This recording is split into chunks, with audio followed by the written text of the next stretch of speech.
Hi guys, today we're going to react to Dream Life by Brutus. This is a BuyMeACoffee request from Peter G. Thank you, Peter, for this Brutus request. We appreciate all your support. Thank you, Peter. We appreciate another Brutus request. We are absolutely loving this band, so thank you for the ongoing support. Much appreciated. Just a side note, there's no music video for this song. We're reacting to the audio only.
I said it before when we reacted to Sand, listening to Brutus is seeing Brutus, because there's something about their frequency, both visually when we see their music videos and when we listen to them, that resonates the same. It's like they found a way to hack to one's soul. I don't know what it is about her voice and their performance. There's something addictive about it. The song has a fairly energetic exposition. It radiates anger and frustration. And when she started to sing, I don't know, it's like a hug. I don't know how to describe it in words. I feel like I've known Brutus my entire life. The way they feed off each other and the way they compose their music, especially with her voice and that echoey element, it just pierces through everything and just lands in the middle of your mind. Beautiful. Just wanting to clarify something. The first thing you said listening to Brutus is seeing Brutus. What you meant was when you hear them, you can actually see them in your mind. That's what you meant? That too, but Yeah. I meant the energy that I feel when we see them perform is the same thing I feel from their music. Without seeing them. Without seeing them. Yeah, because when we reacted to Dust, was our first time reacting to their music, we couldn't even see them in the clip. The video clip was basically just smoke or whatever it was. I mean, they're not in the clip. So we got a taste of their sound. And then we did a couple more reactions where we could actually see them, and it kind of all came together, but it's not really a different experience as far as what you get out of the music. Stephanie's voice doesn't just like pierce through. It's almost like a harpoon. You know, it just goes straight to your heart. And I was also listening to and appreciating that sort of echoey effect that they have there, and the way her voice is melded with the music. It's just absolutely fantastic. It just hits me straight in the chest every time. Yeah, I think when we reacted to War, which was the second one that we reacted to after Dust, they recorded it in the studio. When we first saw Stephanie singing, I realized that she's not just singing. She invests all of herself in that particular moment. I think that's what caught me with Brutus. Yeah, I think you can feel that passion and intensity, but at the same time, similarly to other bands that we've reacted to and talked about, like Yorushika, for example, where we said that it feels like a therapy session, I think every Brutus song is a Stephanie therapy session. It's something that she's going through, something that, or maybe she's already gone through it when she wrote the song and maybe performed it for the first time, but it's like a purge. She's letting something out Yeah. that she doesn't want to keep in, that she wants to share, that she wants to confront maybe. That's what it feels like, and that's why I think we can definitely feel that passion from her. It's just like she has to, Yeah, you it's know, like just let it yeah. out. I was gonna say that it's like their music is aching to come out, to get out into the world. Such an intense experience. I love Yeah. this band.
Riveting.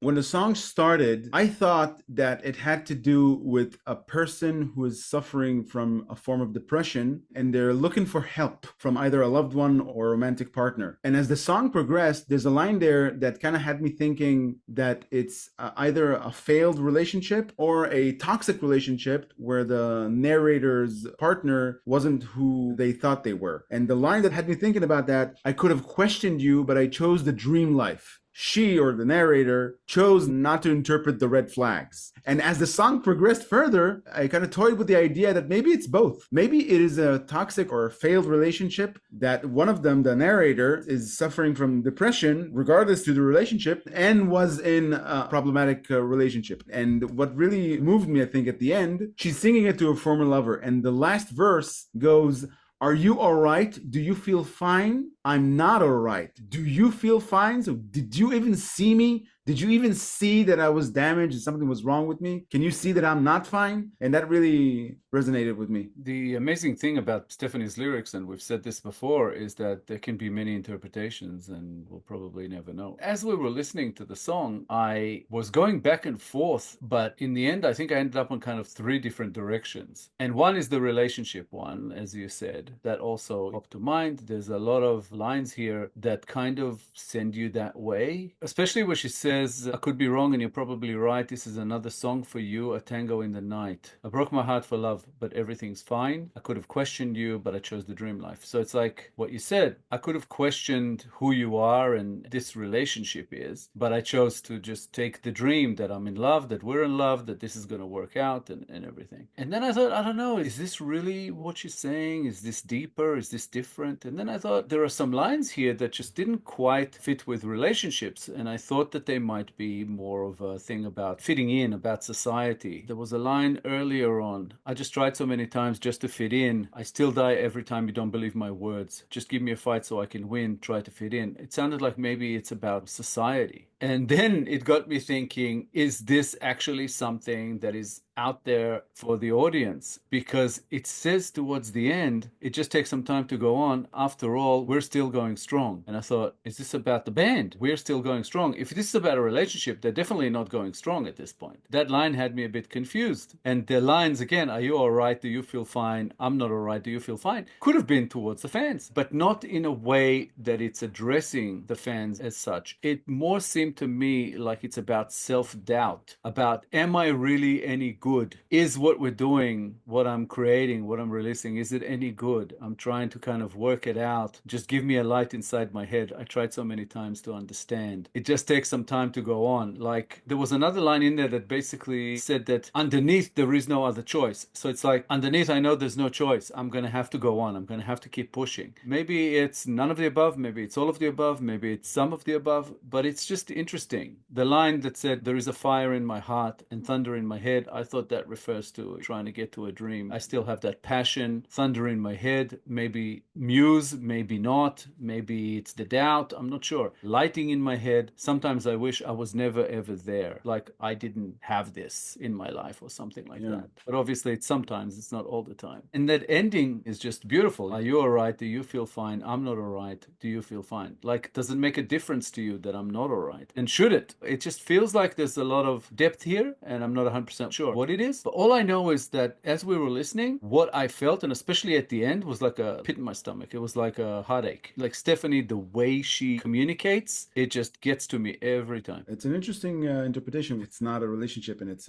addressed to the fans. Part of their magic is their ambiguity. It feels deliberate. When she writes her songs, it could be that they write it intuitively and it just comes out like that. But if it's a precise design for the song to be ambiguous, or if it's ambiguous because it's intuitive, either way, it's genius. Because they don't have a lot of lyrics, but the lyrics that they do have make these conversations that can continue easy 2-hour conversation. It feels like there's elements of like an inner conflict and frustration. I got like something about like a need for validation, which also took me to either society or an audience. Something to do with pursuing your dreams, but a search for some sort of clarity of how to continue getting there. There's some confusion, I think, with the narrator, which is passed on, I think, to the audience in a way. As you can interpret, when it says we're still going strong, has more than one meaning. It can at the same time mean we didn't give up and we're going strong, which means we know that there are people that love us. So we're still going strong. We haven't slowed down. We've achieved something and we're still strong. It both exists in that same sentence. Yeah, and all of these things exist within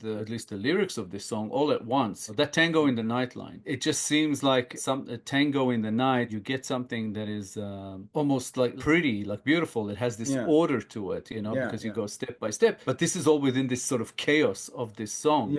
And then in another one, they were talking about fire and thunder, all these intense feelings and the inner conflict and everything. It's just all together. I just really enjoyed thinking about it while listening to it. I couldn't help but feel something every time. Stephanie's voice, but I think also that sort of darkness and grit of the music and the way they play it just gets me there. And there's also like a sense of hope there, talking about the dream life, but at the same time saying, we're still going strong. Sometimes it just takes time to go on. So it's like, we're going to get through this and we're going to keep going and we're going to get to where we need to. We haven't lost focus. And that line where you said tango in the night just goes to show that the beautiful ambiguity in the song allows us several interpretations. I took it to a different direction altogether. Tango in the night, in my mind, it meant a lover's quarrel, like a fight between two lovers, because it takes two to tango from that old saying. And in the night, they see each other and it all goes quiet in the night when they see each other after a long day's work. So that's when they fight, when everything's quiet and they can actually spend some time together. So that's a fight in my mind. But you took it to a different direction. It's like...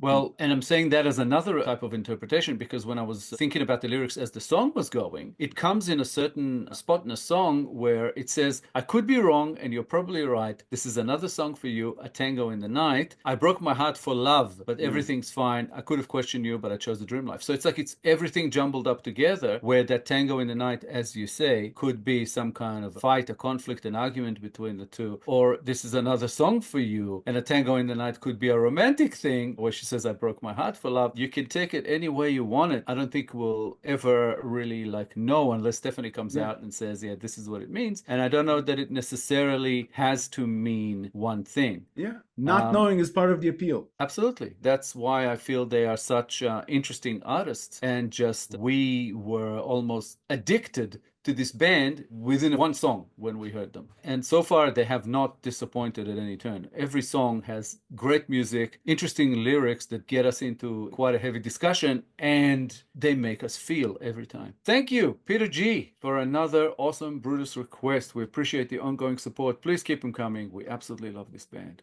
Yeah, thanks Peter G for yet another Brutus request. We enjoyed reacting to this song very much. More Brutus would be much appreciated. Thank you for your ongoing support. If you enjoyed this episode, guys, please be sure to like, subscribe, comment, and click the little bell icon so you get notified on all our future videos. If you have a song in mind you'd like us to react to, please make it through Buy Me a Coffee so we'll get a chance to get to it. The link is at the top of the description below.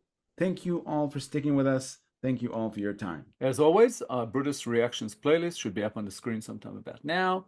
Give it a click, check them out, see if you like this band as much as we do, because we love them. We hope you enjoy it. Thank you so much for all the support coming our way. As I always say, without you there would be no show, so please keep it coming. We'll be back in a couple of days with a new episode, and we hope to see you all then. Thanks again, guys. Bye for now. Bye, guys.